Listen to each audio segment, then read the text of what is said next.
Hello नमस्कार, मैं doctor Rajneesh Kumar आप सभी का एक बार फिर से हार्दिक स्वागत करता हूं। आज के वीडियो लेक्चर में हम एनसीईआरटी पर आधारित एक लेक्चर तैयार किए हैं, जिसमें कि हिंदी के लेखकों द्वारा कहे गए या फिर बोले गए जो प्रमुख कथन हैं, जिसको कि हम आगामी प्रतियोगी परीक्षाओं के दृष्टिकोण से महत्वपूर्ण समझते हैं।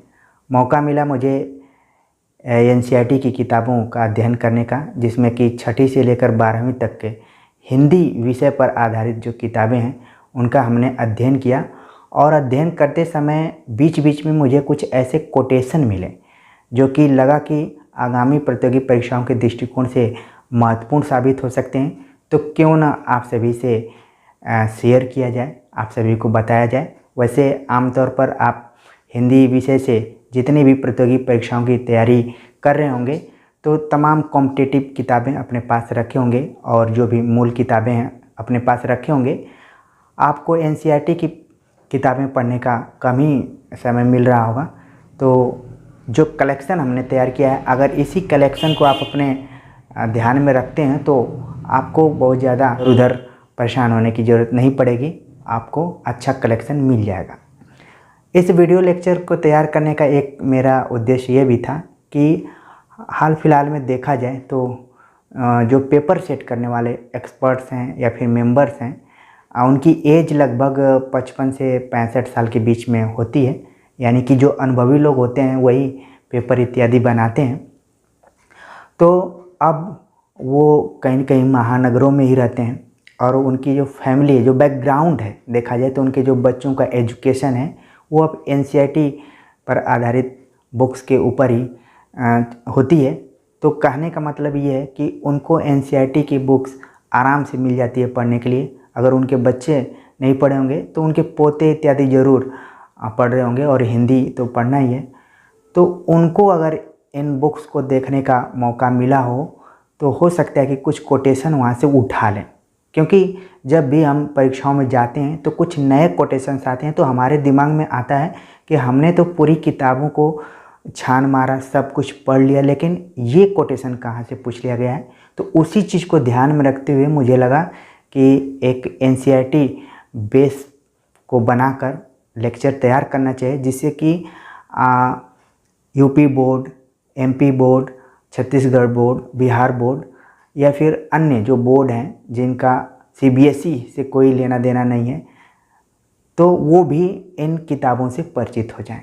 तो आप इस वीडियो लेक्चर को अच्छे से देखिए, कंसंट्रेट होकर देखिए, धैर्य बनाकर देखिए और देखिए कि कौन कौन से कोटेशंस आपकी किसी परीक्षा में आए हुए हैं या फिर आने के चांसेज हैं उनके।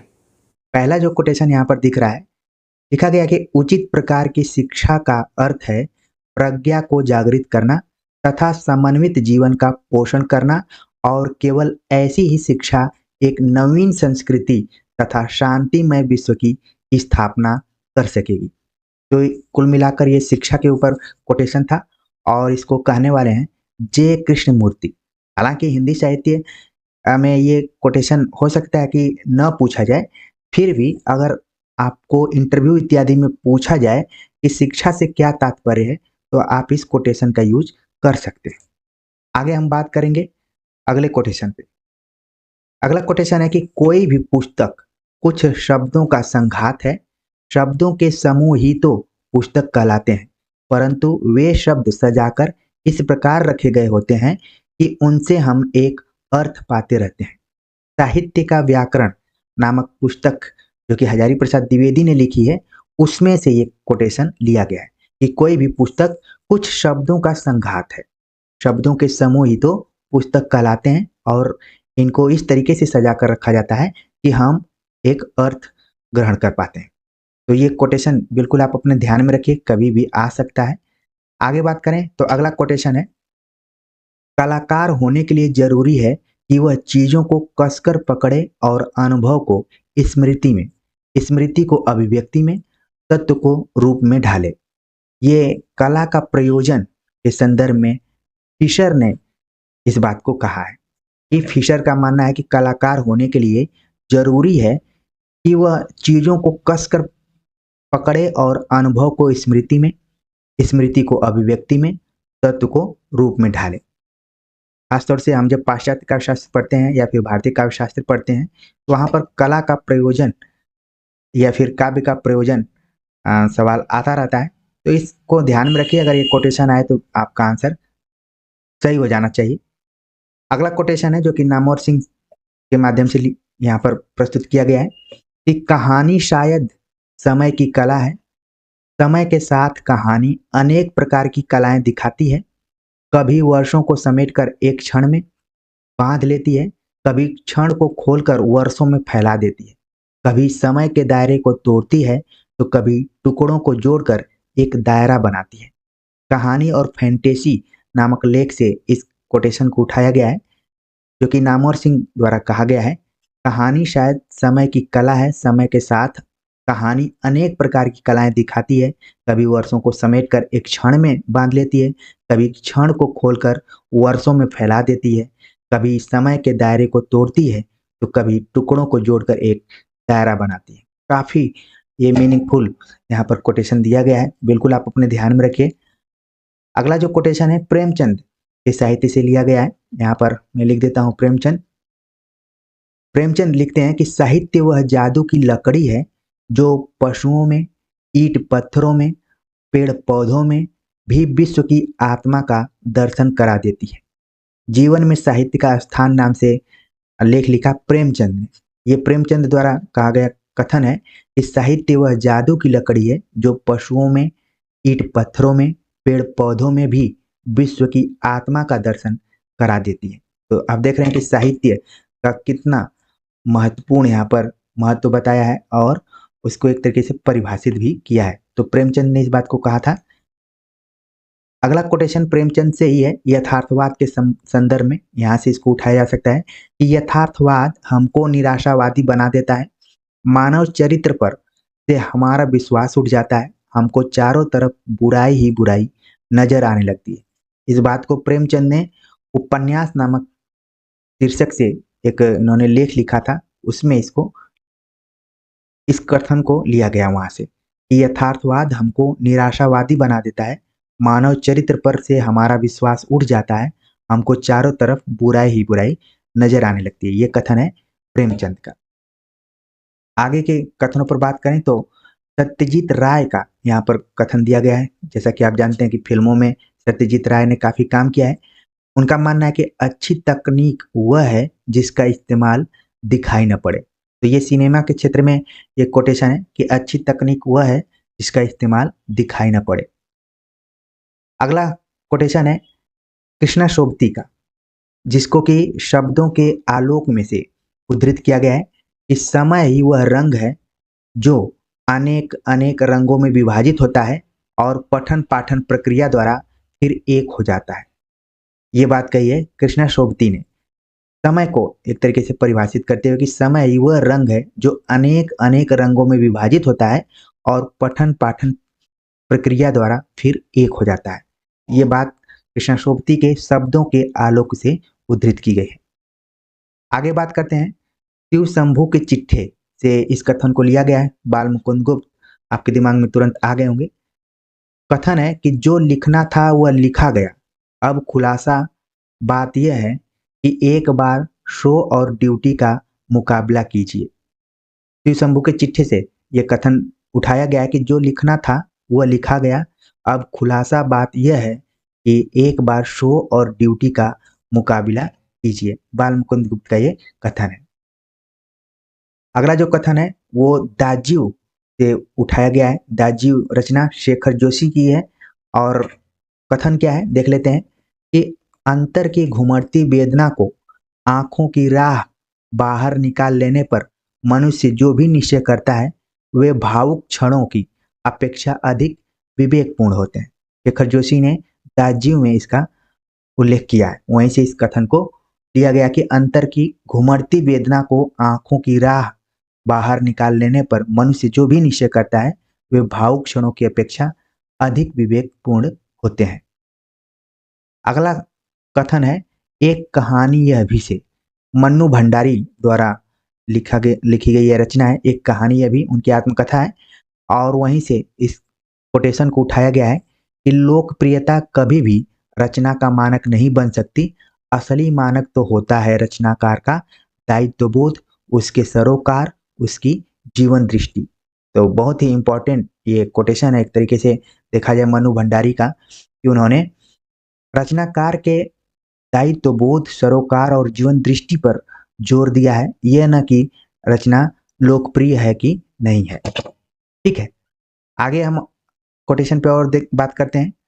कृष्णचंद्र, जो कि यूजीसी नेट में जामुन का पेड़ नाम से एक रचना लगी हुई है, आईने के सामने नामक रचना से कृष्णचंद्र के इस कथन को उठाया गया है कि अफसोस इस बात का नहीं है कि मौत बेरहम है, अफसोस इस बात का है कि अस्पताल बेरहम क्यों है। बहुत ही इंपॉर्टेंट ये कथन है। अफसोस इस बात का नहीं है कि मौत बेरहम है, अफसोस इस बात का है इस अस्पताल बेरहम क्यों है। आईने के सामने नामक रचना से कृष्णचंद्र का ये कथन लिया गया है। आगे बात करते हैं भारत की खोज, जवाहरलाल नेहरू की पुस्तक से इस कथन को उठाया गया है कि सच्ची संस्कृति को दुनिया के हर कोने से प्रेरणा मिलती है, लेकिन वह अपनी ही धरती पर पैदा होती है और उसकी जड़ें जन मन में समाई रहती हैं। ये कथन है जवाहरलाल नेहरू भारत की खोज पुस्तक के उपसंहार से इसको लिया गया है। संस्कृति के संदर्भ में बात कही गई है कि सच्ची संस्कृति को दुनिया के हर कोने से प्रेरणा मिलती है, लेकिन वह अपनी ही धरती पर पैदा होती है और उसकी जड़ें जनमन में समाई रहती हैं। अगला कथन है आत्मा का ताप नामक लेख से सैयद हैदर रजा इसके कथनाकार है कि कला कर्म एक विचित्र उन्माद है, इसे विश्वास से सहेजना है, संपूर्णता से पहाड़ों के धैर्य के समान मौन प्रतीक्षा में अकेले ही। यानी कि यहाँ पर भी कला कर्म पर विचार किया है सैयद हैदर रजा ने कि कला कर्म एक विचित्र उन्माद है, इसे विश्वास से सहेजना है, संपूर्णता से पहाड़ों के धैर्य के समान मौन प्रतीक्षा में अकेले ही। अगला कोटेशन है रामचंद्र शुक्ल का कविता क्या है से लिया गया है, जो कि आप लोग पहले भी पढ़ चुके होंगे। यहाँ पर हम दोबारा उसको एक तरीके से रिवीजन के एक दृष्टिकोण से देख सकते हैं कि जिस प्रकार आत्मा की मुक्तावस्था ज्ञान दशा कहलाती है, उसी प्रकार हृदय की मुक्तावस्था रस दशा कहलाती है। हृदय की इसी मुक्ति की साधना के लिए मनुष्य की वाणी जो शब्द विधान करती आई है, उसे कविता कहते हैं। ये काफी इंपॉर्टेंट कथन है और परीक्षाओं में लगातार पूछा जाता रहा है और आप सभी से पहले भी परिचित होंगे। अगला कथन है गजानन माधव मुक्तिबोध की काव्य की रचना प्रक्रिया से उद्धृत किया गया है कि जगत जीवन के संवेदनात्मक ज्ञान और ज्ञानात्मक संवेदना में कमाई हुई मार्मिक आलोचना दृष्टि के बिना कवि कर्म अधूरा है। तो यहाँ पर मुक्तिबोध ने कवि कर्म पर विचार किया है कि जगत जीवन के संवेदनात्मक और ज्ञानात्मक संवेदना में कमाई हुई मार्मिक आलोचना दृष्टि के बिना कवि कर्म क्या है अधूरा है। काव्य की रचना प्रक्रिया में गजानन माधव मुक्तिबोध द्वारा ये बात कही गई है। अगला कथन है जो कि कबीर से लिया गया है और इसको कबीर वाणी हजारी प्रसाद द्विवेदी द्वारा लिखी गई पुस्तक से मैं कहता हूँ आखिन देखी तू कहता कागज की लेखी। ये कोटेशन कबीर का है जो कि हजारी प्रसाद द्विवेदी की कबीर नामक पुस्तक से उठाया गया। इसको मैं कहता हूँ आखिन देखी तू कहता कागज की लेखी। जैसा कि आप जानते हैं कि कबीर प्रत्यक्ष प्रमाण पर ज्यादा ध्यान देते थे। आगे बात करते हैं, अगला जो कथन है वो परशुराम चतुर्वेदी की पुस्तक मीराबाई की पदावली। तो यहाँ पर ध्यान में रखिए कि मीराबाई की पदावली के लेखक हैं परशुराम चतुर्वेदी और कथन लिया गया है कि घायल की गत घायल जाड़े भेड़ो अगठा संजोय जौहर की गत जौहरी जाड़े क्या जाड़िया जिन खोय। तो कई बार ये कोटेशन परीक्षाओं में पूछा जा चुका है कि घायल की गत घायल जाड़े। ठीक है, इतना ही दूर तक पूछ लिया जाता है कि ये किसके द्वारा लिखा गया है, तो ये है मीरा के पदों से लिया गया है। अगला कोटेशन है जो कि पथिक नामक रचना से लिया गया है, जिसके रचनाकार हैं राम नरेश त्रिपाठी। पराधीन रहकर अपना सुख शोक न कह सकता है, यह अपमान जगत में केवल पशु ही सह सकता है। तो राम नरेश त्रिपाठी जो कि स्वच्छंदतावादी कवियों के अंतर्गत आते हैं, और ये कोटेशन भी कई बार परीक्षाओं में पूछा जा चुका है कि पराधीन रहकर अपना सुख शोक न कह सकता है, यह अपमान जगत में केवल पशु ही सह सकता है। इस कोटेशन को ध्यान में रखिए कि आगे अगर आए तो आपका गलत नहीं होना चाहिए, राम नरेश त्रिपाठी द्वारा कहा गया है। आगे बात करते हैं, इस पे हमने सैयद हैदर रजा पर बात कर लिया था। अगला जो कोटेशन है कि कुछ लिख के सो कुछ पढ़ के सो तू, जिस जगह जागा सवेरे उस जगह से बढ़ के सो। भवानी प्रसाद मिश्र रचनावली से ये ली गई है, पंक्तियां ली गई हैं और भवानी प्रसाद मिश्र इसके लेखक हैं। और ये ऐसी पंक्ति है कि कई बार आपको मैगजीन इत्यादि पढ़ते समय भी इसका उल्लेख संपादक किया करते हैं कि कुछ लिख के सो कुछ पढ़ के सो तू, जिस जगह जागा सवेरे उस जगह से बढ़ के सो। काफी ये प्रतियोगी परीक्षार्थियों के मनोबल को बढ़ाने वाली पंक्ति है, बिल्कुल ध्यान में रखिए, में भी ये आ सकती है परीक्षाओं में। अगला जो कथन है मेरा घर नामक रचना से को लिया गया है, त्रिलोचन द्वारा ये लिखी गई कविताएं कि कविताएं रहेंगी तो सपने भी रहेंगे, जीने के लिए सपने सभी को आश्वासन देते हैं, भंवर में झकोरे खाती नाव को जैसे तैसे उबार लेते हैं, कविताएं सपनों के संग ही जीवन के साथ हैं, कभी कभी पाँव हैं कभी कभी हाथ हैं। तो कविताओं को परिभाषित करने का प्रयास यहाँ पर त्रिलोचन ने किया है और मेरा घर से ये पंक्तियां उठाई गई हैं कि कविताएं रहेंगी तो सपने भी रहेंगे, जीने के लिए सपने सभी को आश्वासन देते हैं, भंवर में झकोरे खाती नाव को जैसे तैसे उबार लेते हैं, कविताएं सपनों के संग ही जीवन के साथ हैं, कभी कभी पाँव हैं कभी कभी हाथ हैं। तो जैसा कि आप जानते हैं त्रिलोचन सोनेट के लिए जाने जाते हैं, तो यहाँ पर उन्होंने एक तरीके से परिचय दिया है, इनकी जो शैली रही है अलग तरीके की रही है।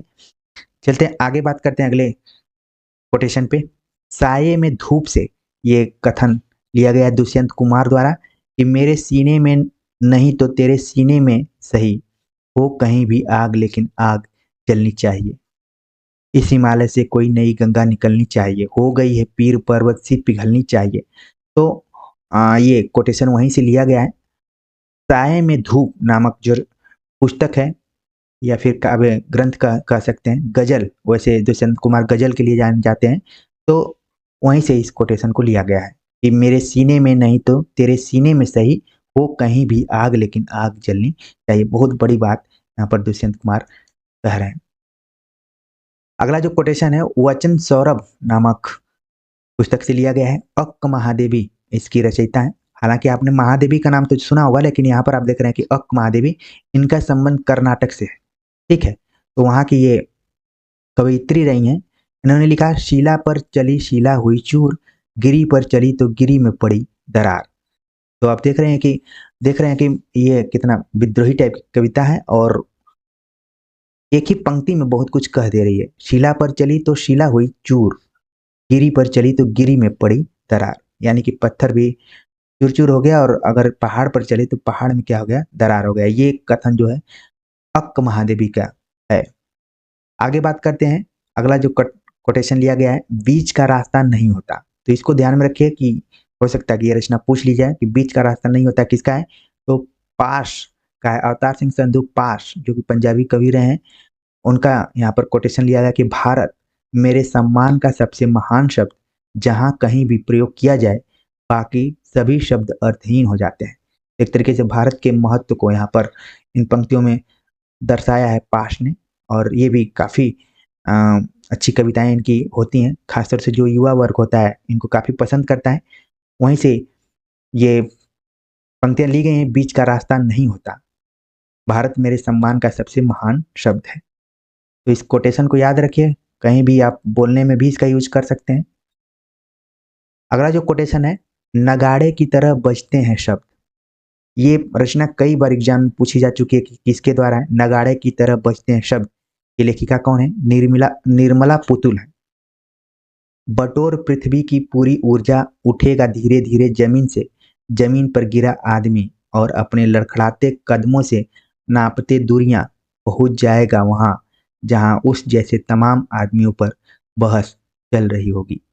तो इन पंक्तियों को ध्यान में रखिए और बाकी इस रचना को बिल्कुल अपने ध्यान में रखिए कि नगाड़े की तरफ बजते हैं शब्द, निर्मला पुतुल की। आगे बात करते हैं बहादुर शाह जफर की। एक यहाँ पर पंक्ति दी गई है, पंक्तियां दी गई हैं बहुत सारी, और 1857 के 150 वर्ष पूरा होने के उपलक्ष्य में इस बुक में इसको रखा गया है। लगता नहीं है दिल मेरा उजड़े दयार में। देखिए पहली पंक्ति में जो ये लगता नहीं है दिल मेरा एक रचना है। आप कमेंट्स कर कर जरूर बताइए कि ये किसके द्वारा लिखी गई है। लगता नहीं है दिल मेरा एक महिला आत्मकथाकार की या फिर उनके द्वारा लिखी गई है। जरूर आप कमेंट्स कर कर बताइए, जिससे कि पता चले कि आप लोग अपने से भी कुछ कुछ यहाँ पर पढ़ रहे हैं। तो बहादुर शाह जफर के संदर्भ में ये पंक्तियां लिखी गई हैं कि लगता नहीं है दिल मेरा उजड़े दयार में, किसकी बनी है आलमे नापायदार में। बुलबुल को बागमा से न सयाद से गिला, किस्मत में कैद लिखी थी फसले बहार में। इन हसरतों से कह दो कहीं और जा बसें। ये इंपॉर्टेंट पंक्तियां हैं। इन हसरतों से कह दो कहीं और जा बसें, इतनी जगह कहाँ है दिले दागदार में।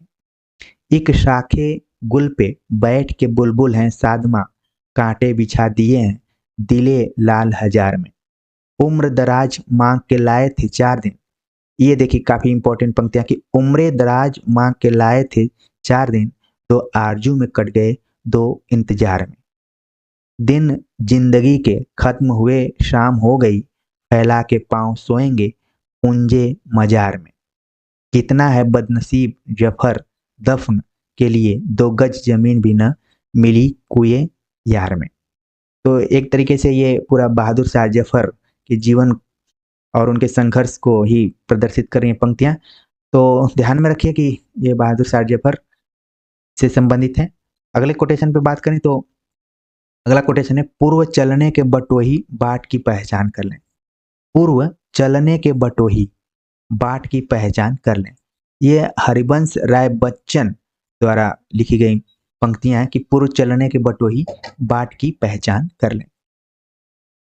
अगला कोटेशन बच्चन से लिया गया, हरिवंश राय बच्चन से, कि दुनिया में हूं दुनिया का तलबगार नहीं हूं, बाजार से गुजरा हूं खरीदार नहीं हूं। ये भी पंक्तियां बहुत ही इंपॉर्टेंट है, परीक्षाओं में पूछी जाती रहती हैं कि दुनिया में हूं दुनिया का तलबगार नहीं हूं, बाजार से गुजरा हूं खरीदार नहीं हूं। तो इन पंक्तियों को बिल्कुल ध्यान में रखिए, किसी तरीके से घूम फिर कर आए तुरंत आप बता दें ये हरिवंश राय बच्चन द्वारा लिखी गई है।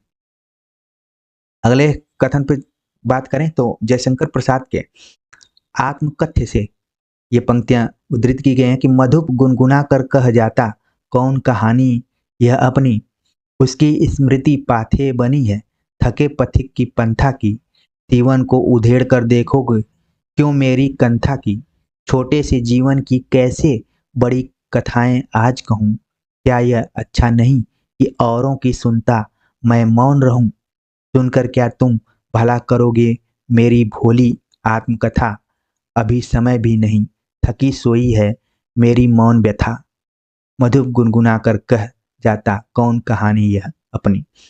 तो इसका बड़ा ही ऐतिहासिक प्रसंग रहा है कि जयशंकर प्रसाद से आत्मकथा लिखने की पेशकश की गई थी, अनुरोध किया गया था, उसी के उत्तर में ये पंक्तियां उन्होंने लिखी हैं। तो बिल्कुल ध्यान में रखिए क्योंकि ये पंक्तियां कहीं न कहीं सूर्यकांत त्रिपाठी निराला से भी मिलती जुलती रह रही हैं, तो ध्यान में रखना कि ये किसका है। अगली पंक्तियां हैं कि जहां नदियां समुद्र से मिलती हैं, यहाँ नीचे देखना होगा आपको, जहां नदियां समुद्र से मिलती हैं वहां मेरा क्या है, मैं नहीं जानता लेकिन एक दिन जाना है उधर। ये पंक्तियां आलोक धनवा से उद्धृत की गई हैं, उनके द्वारा लिखी गई हैं। अगली पंक्ति है कुंवर नारायण की कि न जाने कब से बंद एक दिन इस तरह खुला घर का दरवाजा, जैसे गर्द से ढकी एक पुरानी किताब। ये एक तरीके से हम कहें कि नई कविता से जुड़ी हुई कविताएं हैं। न जाने कब से बंद एक दिन इस तरह खुला घर का दरवाजा, जैसे गर्दा से ढकी एक पुरानी किताब। तो बिंब आप देख रहे हैं, किताबों को उठाया गया है और बात की जा रही है बंद कमरे की। अगली पंक्तियां हैं कुछ होगा अगर मैं बोलूंगा, न टूटे तिलिस्म सत्ता का, मेरे अंदर एक कायर टूटेगा। ये रघुवीर सहाय द्वारा लिखी गई पंक्तियां हैं, बिल्कुल ध्यान में रखिए कि कुछ होगा अगर मैं बोलूंगा, न टूटे तिलिस्म सत्ता का, मेरे अंदर एक कायर टूटेगा। तो देख रहे हैं कि किस तरीके से ये पंक्तियां बयां कर रही हैं चीजों को। गजानन माधव मुक्तिबोध, ये पंक्तियां हैं कि हमारी हार का बदला चुकाने आएगा संकल्प धर्मा चेतना का रक्त प्लावित स्वर, हमारे ही हृदय का गुप्त स्वर्णाक्षर प्रकट होकर विकट हो जाएगा। तो ये हो गया गजानन माधव मुक्तिबोध द्वारा लिखी गई पंक्तियों का एक यहाँ पर कथन के रूप में। आगे बात करें, शमशेर बहादुर सिंह ने लिखा कि तुमने धरती का पद्य पढ़ा है, उसकी सहजता प्राण है। यहाँ पर धरती शब्द से आपको कंफ्यूजन हो सकता है कि ये कहीं त्रिलोचन की पंक्तियां तो नहीं है, लेकिन आपको ध्यान में रखना है कि ये शमशेर बहादुर सिंह द्वारा लिखी गई पंक्तियां हैं कि तुमने धरती का पद्य पढ़ा है, उसकी सहजता प्राण है। अगला कथन है, बीती विभावरी जागरी अंबर पनघट में डूबो रही तारागढ़ उषा नागरी। तो ये पूरे पंक्तियों को आप ध्यान में रखिए। खगकुल कुल सा बोल रहा, इसलय का आंचल डोल रहा, लो यह लतिका भी भर लाई, मधु मुकुल नवल रस गागरी, अधरों में राग अमंद पिए, अलकों में मलयज बंद किए, तू अब तक सोई है आली, आंखों में भरे बिहागरे। तो आप देख रहे हैं कि ये जो पंक्तियां हैं कथन के तौर पर तो महत्वपूर्ण है ही, इसके अलावा अलंकार के लिए भी काफी इंपॉर्टेंट है। अलंकार से संबंधित भी इसमें से सवाल आते रहते हैं, तो बिल्कुल ध्यान में रखिए कि जयशंकर प्रसाद द्वारा है लिखी गई। इसी से मिलती जुलती है, क्योंकि पीछे आपने देखा कि भोर की बात की गई है और यहाँ पर भी भोर की ही बात अज्ञे ने, भोर का बावरा अहेरी, बावरा अहेरी इनके काव्य संग्रह का नाम है, वहीं से इसको लिया गया है। तो बिल्कुल ध्यान में रखिए कि ये अज्ञे की जो भी पंक्तियां कि भोर का बावरा अहेरी पहले बिछाता है आलोक की लाल लाल कनिया, पर जब खींचता है जाल को बांध लेता है सभी को साथ, छोटी छोटी चिड़िया मझोले परे वे बड़े बड़े पंखी, डैनों वाले डील वाले डौल के बेडौल उड़ने जहाज, कलश त्रिशूल वाले मंदिर शिखर से ले तार घर की नाटी मोटी चिपटी गोल धुस्सों वाली उपयोग सुंदरी बेपनाह काया को, गोधूली की धूल को मोटरों के धुएं को भी, पार्क के किनारे पुष्पिताग्र कर्णिकार की आलोक खची तन्वी रूपरेखा को, और दूर कचरा जलाने वाली कल की उदंड चिमनियों को, जो धुआं यों उगलती हैं मानो उसी मात्र से अहेरी को हरा देंगी, भोर का बावरा अहेरी। ये पंक्तियां हैं, लंबी चौड़ी दी गई हैं, लेकिन बीच में से कई बार उठा ली जाती हैं, तो इनको बस आपको इंडिकेट मैं कर रहा हूँ कि ध्यान में रखिए। फिराक गोरखपुरी से यहाँ पर पंक्तियां उठाई गई हैं कि अब तुमसे रुखसत होता हूँ, आओ संभालो साजे गजल, नए तराने छेड़ो, मेरे नगमों को नींद आती है। तो ये फिराक गोरखपुरी, कुछ इसमें उर्दू के भी कवियों को शामिल कर लिया गया है। तो जितना भी कोटेशन मैंने देखा आपके भविष्य को ध्यान में रखते हुए हमने यहाँ पर रखने का प्रयास किया है। गोस्वामी तुलसीदास का यहाँ पर कथन है कि हृदय सिंधु मति सीप समाना, स्वाति सारद कहीं सुजाना, जो बरसे बरबारी विचारू, वहीं कवित मुकुतामणि चारू, कीरति भनति भूति भल सोई, सुर सरिसम सब का हित होई। ये नीचे वाली पंक्ति बहुत बार परीक्षाओं में पूछी जा चुकी है, बिल्कुल इसको ध्यान में आप रखिए कि ये तुलसीदास की है। आगे बात करें, सूर्यकांत त्रिपाठी निराला की पंक्तियां हैं कि नवगति नव लय ताल छंद नव, नवल कंठ नव जलद मंद रव, नव नभ के नव विहग वृंद को, नव पर नव स्वर दे। एक तरीके से नव नव यहाँ पर देखिए कई बार शब्द यूज किया गया है, तो बस ध्यान में रखिए कि ये सूर्यकांत त्रिपाठी निराला द्वारा लिखी गई पंक्तियां। आगे बात करते हैं, प्रेमचंद का एक कोटेशन यहाँ पर आ रहा है, आपको देख रहे हैं कि हंस सन 1930 में प्रेमचंद ने इसको लिखा था। बच्चों में स्वाधीनता के भाव पैदा करने के लिए यह जरूरत है कि जितनी जल्दी हो सके उन्हें कुछ काम करने का अवसर दिया जाए। इसका मतलब यह है कि बाहरी दबाव की जगह हमें आत्म संयम का उदय हो। सच्चा स्वाधीन आदमी वही है जिसका जीवन आत्मा के शासन से संयमित हो जाता है, जिसे किसी बाहरी दबाव की जरूरत नहीं पड़ती। तो प्रेमचंद ने खासतौर से स्वाधीनता की यहाँ पर बात की गई कि बच्चों में स्वाधीनता के भाव पैदा करने के लिए यह जरूरत है कि जितनी जल्दी हो सके उन्हें कुछ काम करने का अवसर दिया जाए। इसका मतलब यह है कि बाहरी दबाव की जगह हमें आत्म संयम का उदय हो। सच्चा स्वाधीन आदमी वही है जिसका जीवन आत्मा के शासन से संयमित हो जाता है, जिसे किसी बाहरी दबाव की जरूरत नहीं पड़ती। तो ये प्रेमचंद ने सन 1930 में हंस में लिखा था। और कुछ कोटेशन है जिनको कि आप पहले से भी जानते होंगे, और यहाँ पर भी बताया गया कि मैया मैं तो चंद्र खिलौना लई हूँ, सूरदास का हो गया। वियोगी होगा पहला कवि, आह से उपजा होगा गान, उमड़ कर आंखों से चुपचाप बही होगी कविता अनजान, सुमित्रानंदन पंत। शीश उतारे भूई धरे तब मिली है करतार, यह है कबीरदास का। तो इन तीनों कोटेशंस को बिल्कुल अपने ध्यान में रखिए। आगे बात करते हैं। कबीर का ही एक कोटेशन और है कि चाह गई चिंता गई मनुआ बेपरवाह, जाके कछु न चाहिए सोई सहनशाह। बहुत ही बड़ी बात यहाँ पर कही जा रही है इस कोटेशन में कि चाह गई चिंता गई मनुआ बेपरवाह, जाके कछु न चाहिए सोई सहनशाह।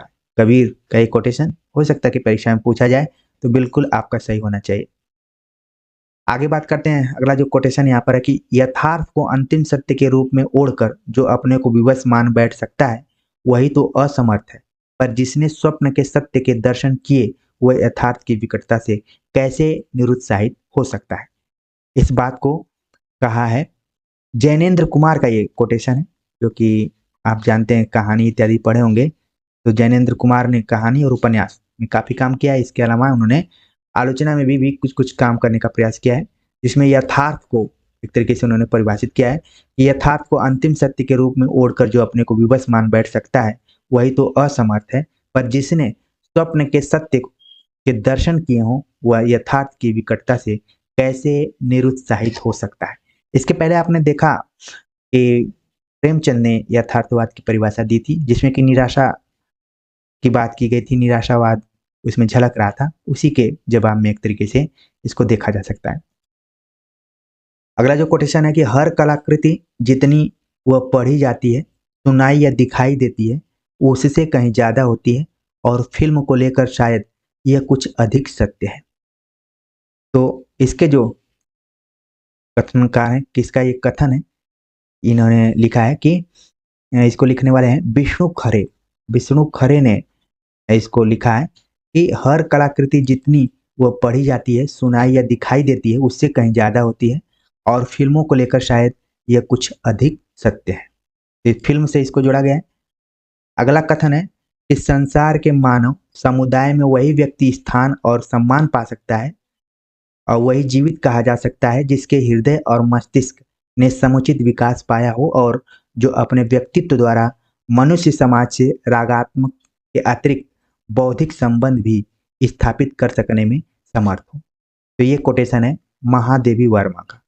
ठीक है, महादेवी वर्मा का मानना था कि संसार के मानव समुदाय में वही व्यक्ति स्थान और सम्मान पा सकता है या जीवित कहा जा सकता है जिसके हृदय और मस्तिष्क ने समुचित विकास पाया हो, और जो अपने व्यक्तित्व द्वारा मनुष्य समाज से रागात्मक के अतिरिक्त बौद्धिक संबंध भी स्थापित करने में समर्थता हासिल की हो।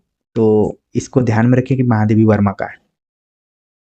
अगला कथन है कि कुछ ऐसे चरित्र होते हैं जो प्राण प्रतिष्ठा पाते ही अपने सृजनहार के बधे बधाए नियम कानून नीति अथवा फार्मूले को तोड़कर बाहर निकल आते हैं और अपने जीवन को अपने मन के मुताबिक गढ़ने लगते हैं। ये बात कही है फणीश्वर नाथ रेणु ने। ठीक है, ये रेणु का कथन है कि कुछ ऐसे चरित्र होते हैं जो प्राण प्रतिष्ठा पाते ही अपने सृजनहार के बधे बधाए नियम कानून नीति अथवा फार्मूले को तोड़कर बाहर निकल आते हैं और अपने जीवन को अपने मन के मुताबिक गढ़ने लगते हैं। तो ये कथन है फणीश्वर नाथ रेणु का। अगला कथन है कि अपनी सहज प्रवृत्तियों को मारो मत, लेकिन उनके दास भी न बनो। जीवन के सहज प्रवाह में उन्हें आने दो, फलीभूत होने दो, पर यदि वे निरंकुशता से हावी होने लगें तो उन्हें भस्म कर देने की तेजस्विता और आत्मनियंत्रण भी रखो। तो ये कथन है, ये बात कही गई है धर्मवीर भारती द्वारा ना। धर्मवीर भारती का मानना था कि अपनी सहज प्रवृत्तियों को मारो मत, लेकिन उनके दास भी न बनो।